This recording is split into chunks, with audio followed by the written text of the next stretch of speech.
Salut à tous, aujourd'hui nous allons regarder les pipelines et l'automatisation.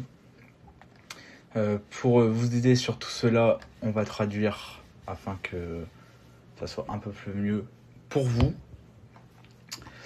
Alors, on va commencer par l'introduction. On automatise tout pour aller plus vite, mais est-ce qu'on le fait de manière sûre? Aujourd'hui, on se plonge dans le pipeline DevOps. On va voir comment l'automatisation, qui est le cœur de la production moderne, change la donne. L'attaquant ne vise plus seulement le développeur, il vise l'usine logicielle elle-même. Alors, pour expliquer cela, c'est quoi une pipeline?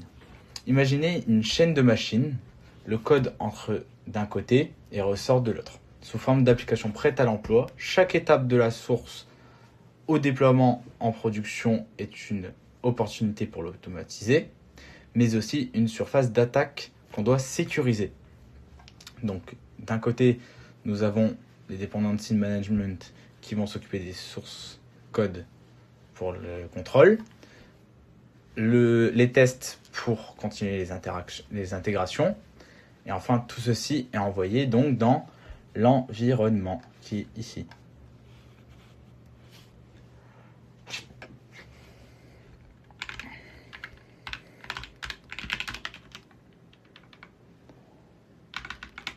Désolé. Voilà. Ensuite, concernant le code source et la version de contrôle, tout commence par le stockage. On utilise Git pour garder une trace de chaque version qu'on va utiliser.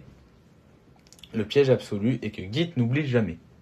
Si vous poussez par exemple un mot de passe par erreur et que vous effacez après, le mot de passe va être intégré à l'historique, donc on pourra toujours le voir.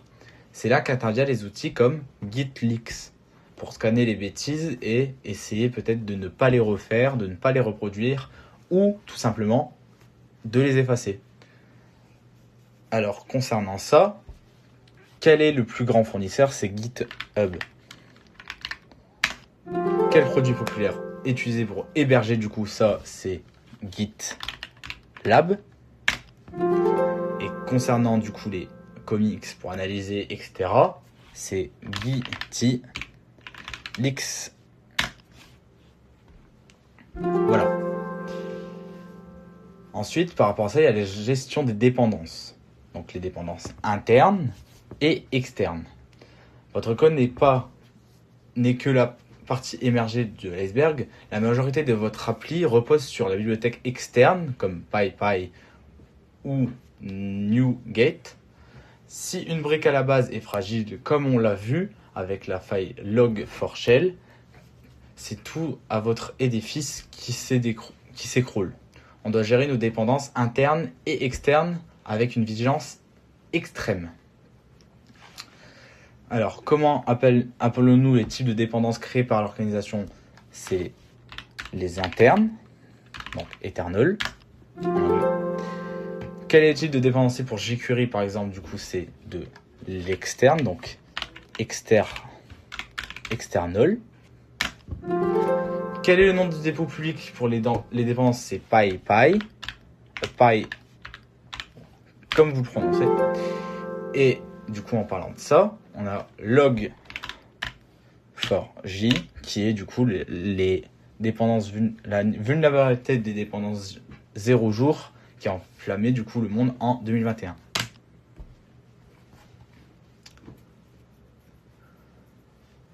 Excusez-moi, c'est un peu long.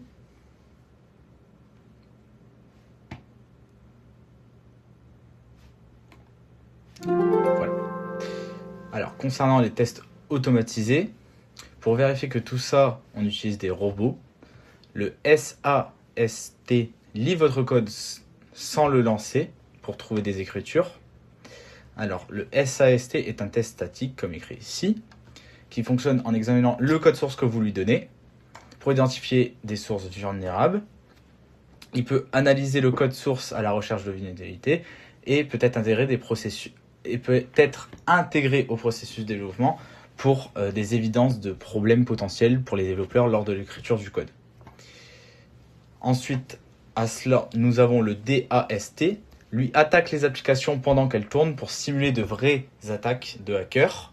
Mais attention, ces outils ne remplacent pas un cerveau humain pour les failles de logique complexes lors des pen tests. Donc, pour cela, du coup, pour répondre à ces questions, on a le SAST. Pour les outils pour exécuter et injecter des cas de test pour chercher des problèmes potentiels, on a le DAST. Voilà.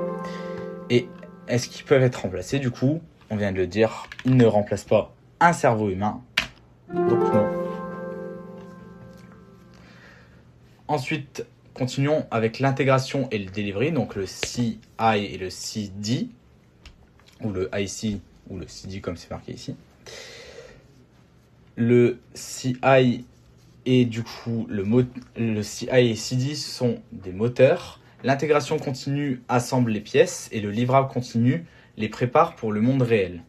L'erreur de débutant, utiliser le même agent, donc la même machine qui fabrique pour les tests de produits et la production. Si la machine de test est corrompue, le pirate peut infecter votre version officielle sans que vous voyez rien du tout. Alors du coup, pour répondre aux questions, donc on a du coup le CI. Le CI, c'est l'intégration continue, donc continuous. Oh, excusez-moi. Continuous integration. Pour le CD, du coup, c'est continuous delivery. Après, comment on appelle-t-on ça? C'est le build orchestra. Tor. Désolé. Et comment on appelle les éléments d'infrastructure qui effectuent la construction? C'est le build agent. Voilà. Ensuite, concernant les environnements, le code voyage à travers plusieurs mondes. Du dev, donc le plus instable et le moins sécurisé, à la prod, la section ultra protégée. Le danger, c'est que le développeur bypass a un code de test qui désactive la sécurité en dev et qui finit par erreur en prod, en ouvrant la grande porte aux attaquants du coup. Et pour cela, on va répondre aux questions. Donc, quel environnement a généralement configuré de sécurité la plus faible? C'est le dev. Pour tester, du coup, c'est l'UIT. Alors, l'UIT, comme c'est marqué ici, c'est les tests d'acceptation des utilisateurs. Il utilise, pour tester les applications, sélectionner des fonctionnalités avant qu'ils ne soient poussés à la production. Avec cela, ils peuvent inclure également des tests de sécurité, mais également pour regarder si elles soient plus stables que la dev. Voilà. Alors, concernant quel environnement est similaire à la prod, c'est du coup la pré-prod. C'est avant l'envoi à la production. Nous vérifions les sécurités, les tests, comme je l'ai expliqué dans l'UIT. Et du coup, pour la dernière question, une classe courante de vulnérabilité découvre dans la prod en raison d'un code non sécurisé, c'est le développeur bypass.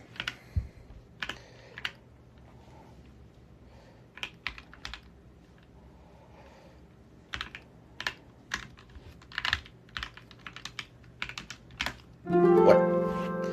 Alors pour cela, on va ouvrir le site. On va devoir placer les images en fonction de là où c'était. Et du coup, comme on se rappelle sur le site, c'est marqué juste ici. Nous avons tout un schéma entier qui peut nous aider. Donc on sait que ça vient là. Pour celui-ci, c'est quoi le potentiel de sécurité qui concerne le code source et la version de contrôle? C'est celui-ci. Oh putain, on va faire du montage. Donc maintenant, on se retrouve sur le site qui est proposé, où nous avons du coup l'espace de stockage des codes sources et de la version de contrôle. C'est du coup secrète avant d'être commit. Ensuite, les dependencies, c'est dépendances qui connaissent les vulnérabilités. juste à côté, excusez-moi, ici, du coup, c'est un développeur bypass qui crée du coup, qui vérifie avant la prod, pour la prod notamment. Ici, c'est les automates tests. Il vérifie, du coup, c'est un agent qui est créé, qui vérifie